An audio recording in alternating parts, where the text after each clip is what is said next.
Hey, Fritz here. Today, we'll be looking briefly into the origins of the English Premier League. So, let's crack on. It is appropriate that the shining beacon of English football sprang from some of the worst moments in the nation's footballing history. The sport, throughout the 1970s and 80s, was characterized by persistent financial management and a lack of business savvy. Because there was so little live television coverage, clubs had to rely on revenue from matchday activities like ticket sales to stay afloat. Authorities in football feared that if games were televised live, attendance would drop and clubs would lose out on their most important source of income. The leagues also had an abundance of battered, hazardous, and aging stadiums that served as the backdrop for a number of social problems, including rife hooliganism. Hooliganism was closely linked to radical and racist political organizations like the National Front, as the BBC discovered in an episode of Panorama back in 1977. The first line of defense against hooliganism was vigorous policing of football fans. In response to the unrest at Stamford Bridge, Chelsea Football Club owner Ken Bates requested permission from the local council to erect an electric fence in front of one stand. Unsurprisingly, his application was turned down. The late 1980s were the lowest point in English football's dark ages.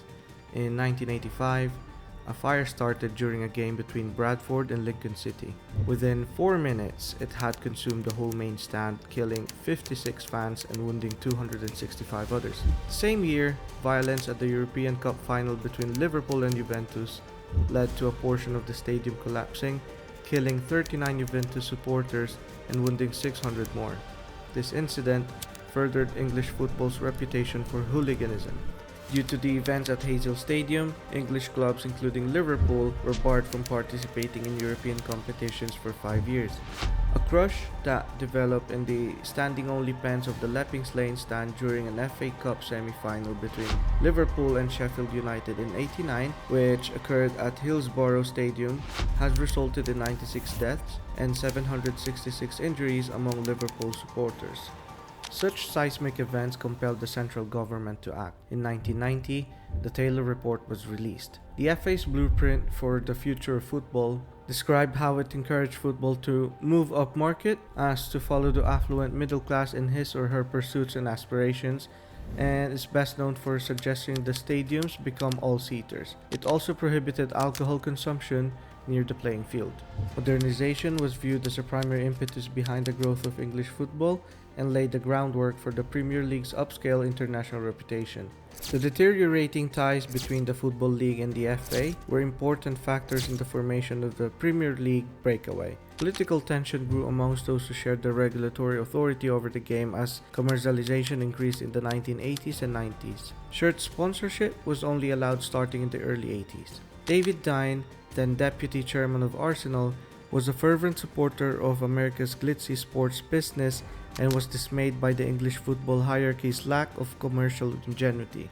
In 1988, Greg Dyke, the chairman of ITV Sport and the CEO of London Weekend Television, met with Dine and other officials from Manchester United, Everton, Liverpool, and Tottenham Hotspur to discuss the possibility of selling their rights and launching a breakaway tournament. To avoid a breakaway, the Football League promptly and at a reduced price sold its rights to ITV Sport after learning about the plot.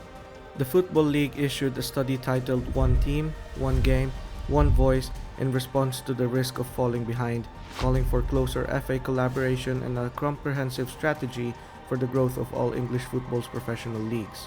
Another secession proposal from the Football League was made to Graham Kelly of the FA by Dine and Noel White of Liverpool, and it was favorably accepted.